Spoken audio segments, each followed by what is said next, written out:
Hello again.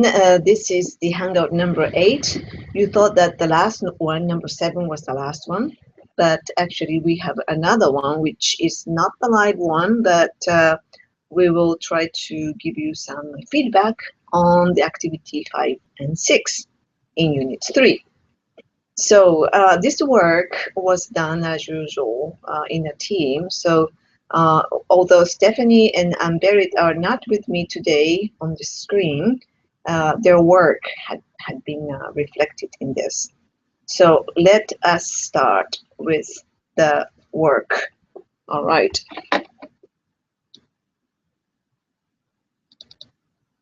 Okay. So this starts with the activity number 5, which was to discuss about your country context, and there were 3 threads. Actually, the objective was for you to review the context situation in your country, and then that required some research for you to do. The first one was about the curriculum priority, the second one was the language policy, and the third one was the statistics on student flows. And then you needed to reflect on the implication for the assessment, right? Whether to select of an assessment or particular data collection practice, etc.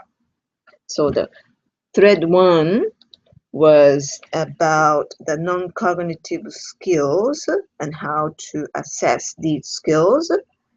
Number 2 was about the use of different local languages for the assessments. What's the implications? Number 3 was about your out-of-school children situation and what kind of implications and challenges are there for the assessment. So we were, again, very impressed to see that many participants have reflected on those questions, and there were a lot of exchanges of ideas. And then and some of you also gave some reference materials, further reference and reading materials. So we really thank you for that. And so let's go to thread 1, non-cognitive skills. As of this morning, I found some 240 posts, yeah, for these threads. And first thing that we can say is that most of those responses were focusing on the indicators representing the values, attitudes, and ethics, or the big 5 skills, and the 21st century skills.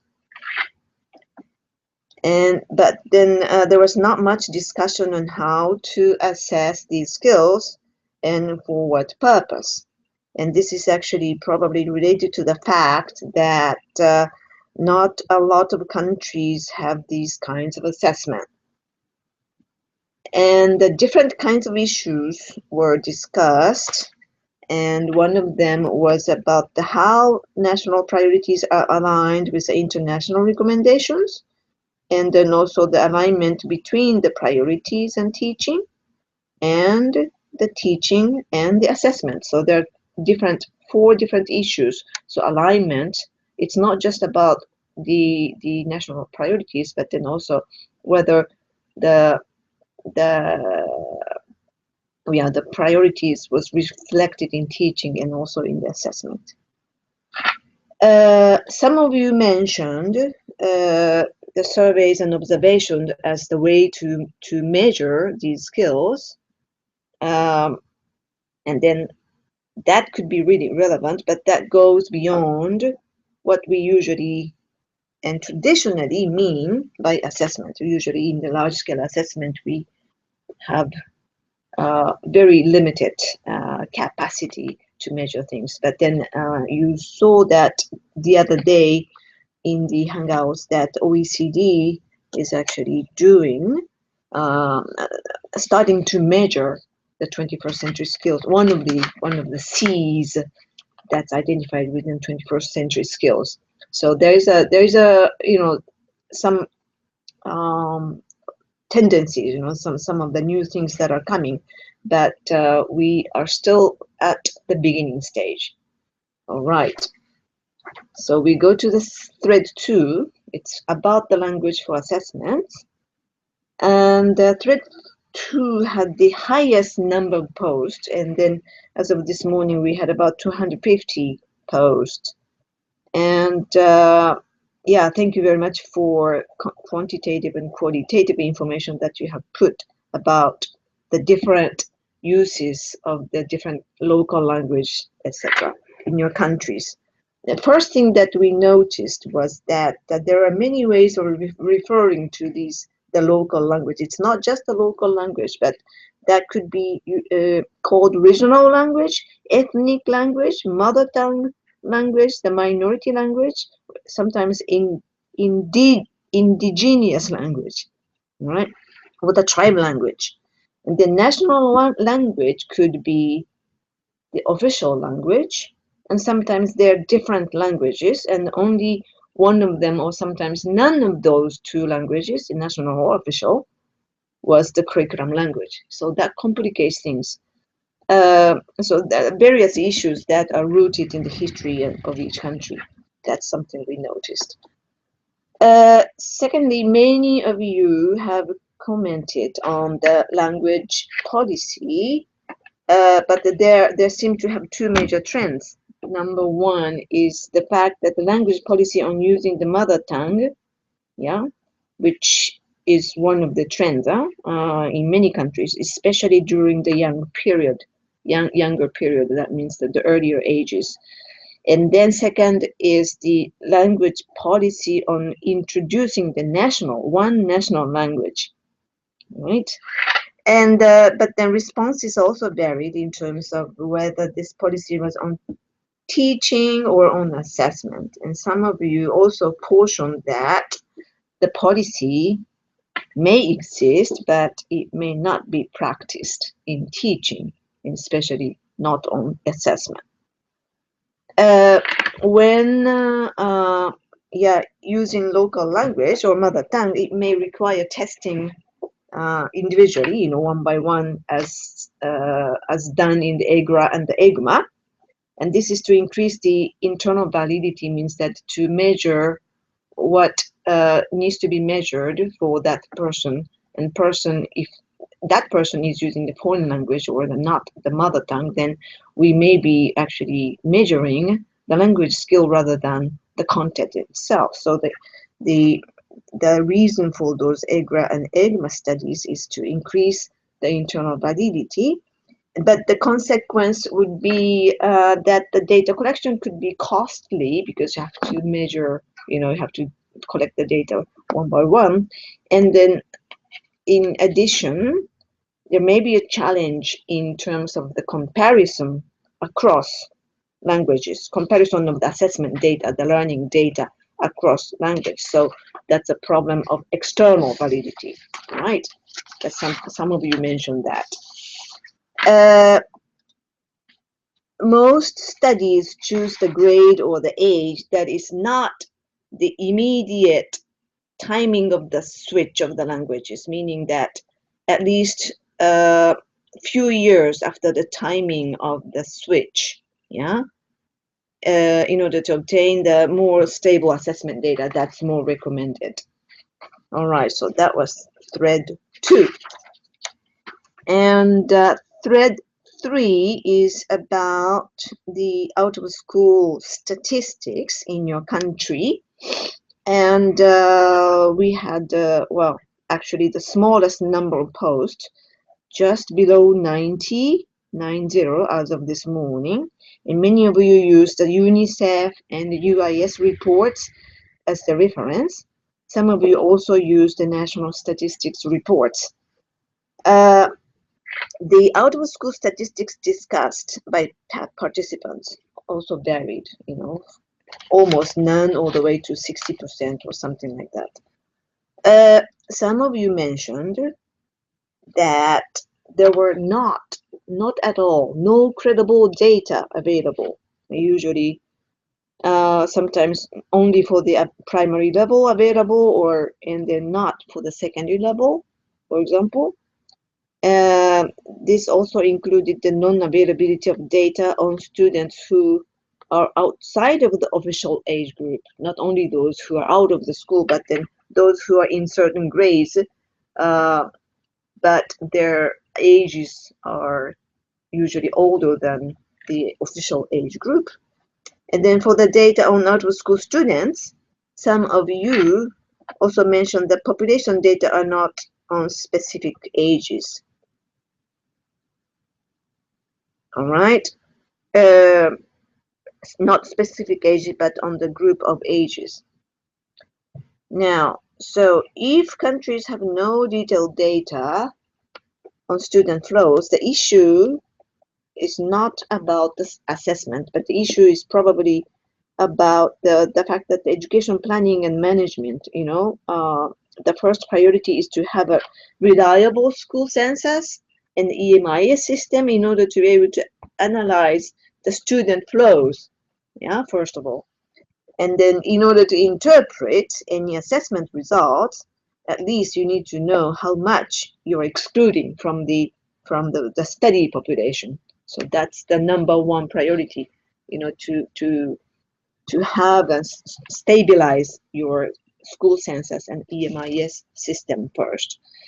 For those of you who mentioned that they have some student flow data, there are different indicators. For example, percentage of out-of-school children, so and so percent by age or by the age group. Or some of you mentioned about the dropout rates by grade. Dropout rates could be different by grade. So that's some kind of indicators that you can monitor. And then also the proportion of the students by age within a grade. And then you may have some percentage, the proportion of the students at a given age across different grades. Okay, those are different statistics. And then some of you also pointed out that the disparity of these indicators within the country, depending on the region or depending on the socioeconomic status, etc.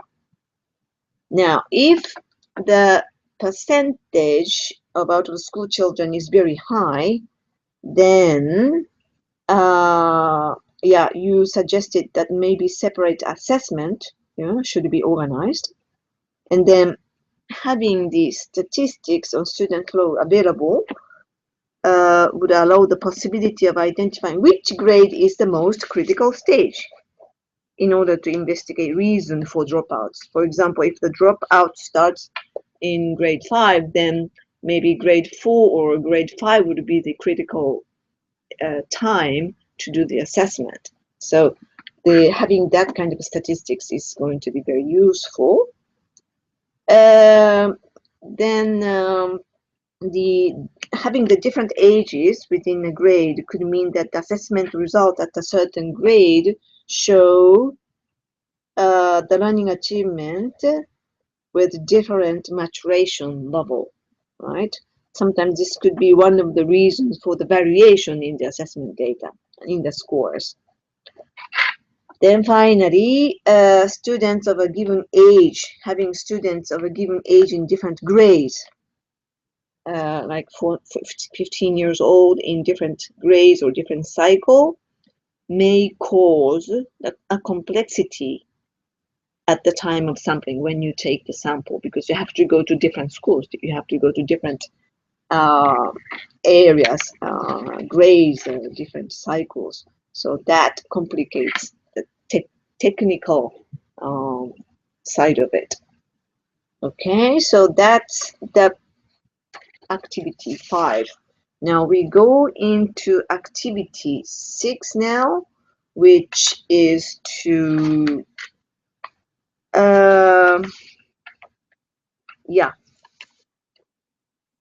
to identify the most suitable assessment for your country context. And then there were 4 sets of questions, 4 questions. One was whether to participate in the OECD's PISA for development. The second one was the IEA's TIMSS numeracy and PIRLS literacy. The third one is one of the regional assessments, the SACMEC, PASEC, LECHE, CPLM, or PELNA, or other regional assessment, if you know, or one innovative initiative, which is represented by EGRA, EGMA, and ASA, and all the others like UEZO and other studies that's citizen-led. All right. And there were a total of 350 individual reports and 75 group reports as of just before now, which, well, we are recording this on Monday.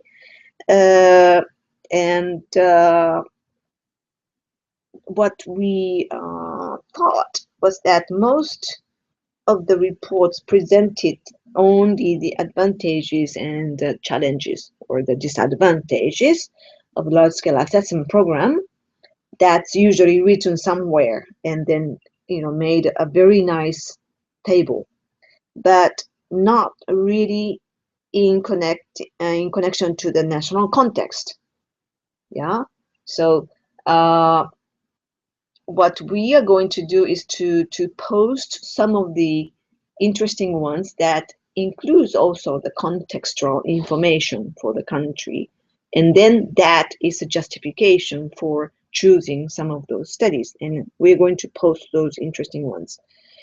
And then another thing that was noticed by the team was that the advantages and the challenges are not the same according to the country.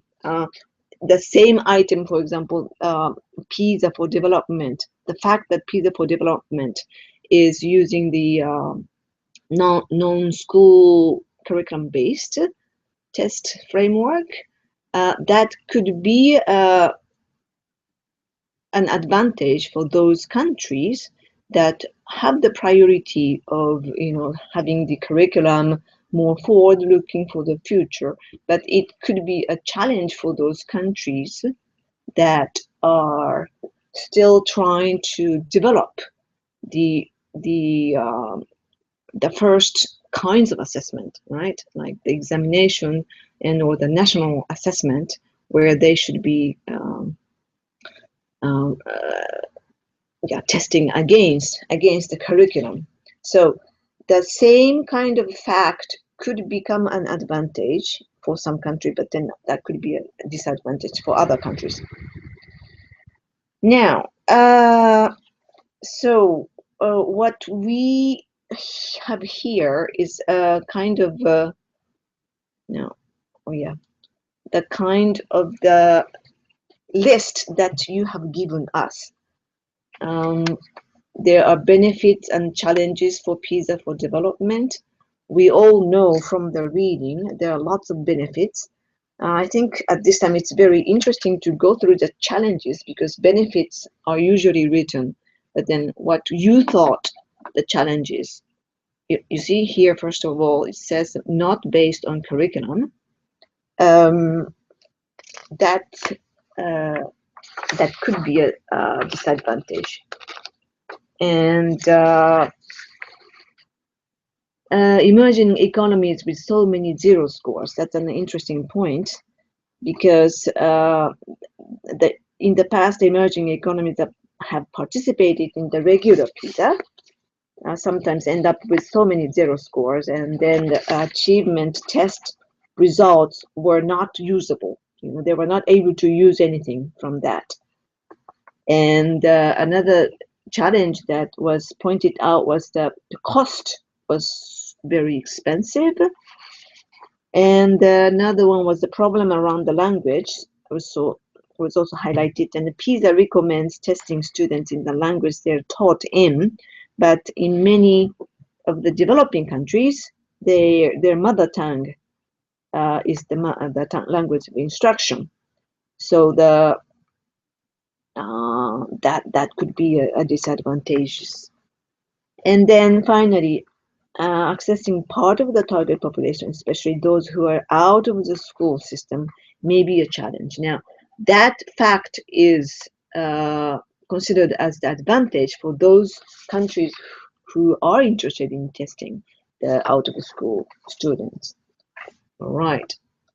Now, PIRLS literacy and TIMSS numeracy. Again, well, we all know the benefits, that's written in their publicity and the literatures. Some of you also listed the challenges, so let's take a look at those challenges for PIRLS literacy and TIMSS numeracy. First of all, it is challenging due to the different education system and structure that each country has, because it's grade-based. And then you said that due to the differences of age bracket of each class, students' critical thinking and experience and the teacher's influence may affect the results of assessment. And it may not give an accurate data, etc. And the third thing that was, well, one of the things that were listed was the competencies of the framework will not prepare the students to be a career-oriented. Well, it will not be useful in the adult life, okay? Because, well, the TIMSS and PIRLS, TIMSS literacy and TIMSS numeracy and PIRLS literacy are not career-oriented. And then it will take long to prepare, but actually that is not only for PIRLS and TIMSS, but it's true for all of the assessment in general. And well, national capacity, if the country does not have the capacity to carry out, that could be a challenge. Some of you, well, not many of you actually wrote a lot about PISA for development and IEA's TIMSS numeracy and literacy. Only a few of you wrote something about SACMEC and or the PASEC and then other regional assessments. So here I just have the example of those who have said something about SACMEC and or the PASEC. You mentioned that one of the challenges is the fact that tests are only done every 4 or 5 years. And you want to track the yearly progress, right? So then that will require the country to do more testing. Actually, 3 or 4 or 5 years seems to be a good interval, but some of you thought that that was too long to wait. Both SACMEC and PASEC focus on the literacy and numeracy. And usually the same test is used across countries, although the basis for those tests are the country's curriculum, and countries do agree on those items, and they actually do participate in the test item writing. So although just one form, they are actually according to the country's curriculum. Now, you mentioned that no extra subject like global citizenship, etc. Although SACMEC has tested something on the health knowledge, which is a very unique thing. Data with little flexibility. It's a very, this is something that you have mentioned. If you think that way, yes, why not? National assessment might prefer to put different weight than the international assessment does. Okay, maybe some of the countries who feel that there are more emphasis that should be put on the national assessment rather than the international or the regional assessment. And then some of you also mentioned the fact that SACMEC and PASEC are very similar, but they are different.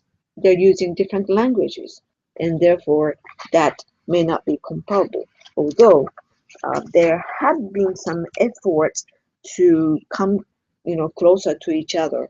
So it's still not a dream to have the SACMEC and PASEC items to be more aligned together.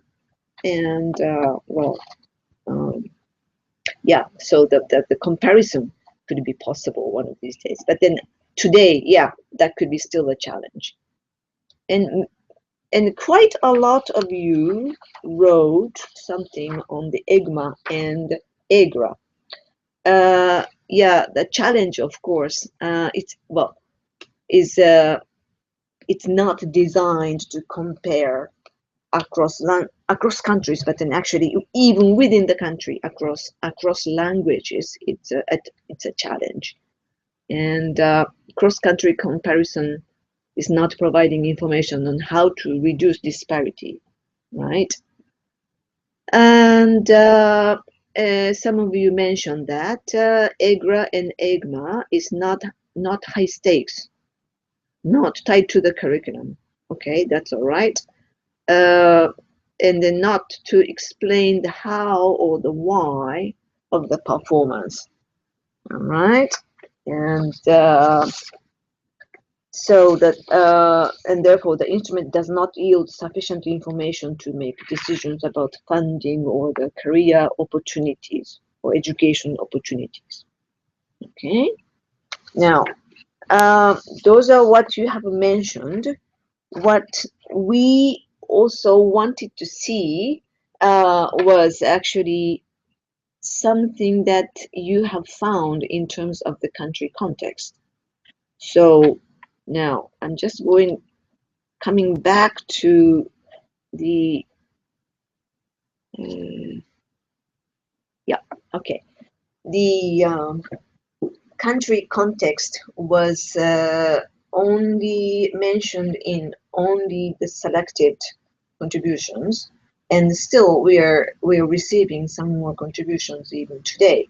And therefore, what I'm going to do is between today and tomorrow morning, I'm going to select the kind of interesting ones. I'm just going to mention some of the interesting ones that as of today. Now, one or the two of the Indian groups were actually writing a little memo to the minister. Dear Miss Minister, here is what we suggest. It's a very interesting format. Other people were actually saying, using the very interesting headings. One of the interesting headings is one of the little article that I had written some time ago about the target population, the test framework.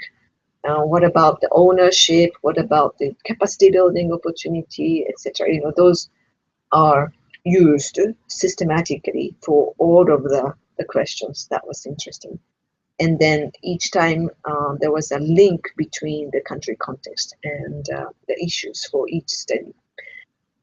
So there are very creative ones that are coming in. So what I'm going to do is to select some of them, but very randomly. I'm not going to be able to see everything, but we'll try the best. So this is actually the end of the Hangouts, of all of the Hangouts. Now, some of you are still wondering about why this MOOC was organized in the month of February. I just have to say that the founder of the IEA, one of the founder of the IEA, late Neville Postlethwaite, as his birthday was in February, and actually we dedicate this MOOC to him because he is the father of the assessment, and that is the reason that MOOC is organized in the month of February. So there it is. Thank you very much for stay tuned, and we'll see one of these days somewhere. Okay, thank you. Goodbye.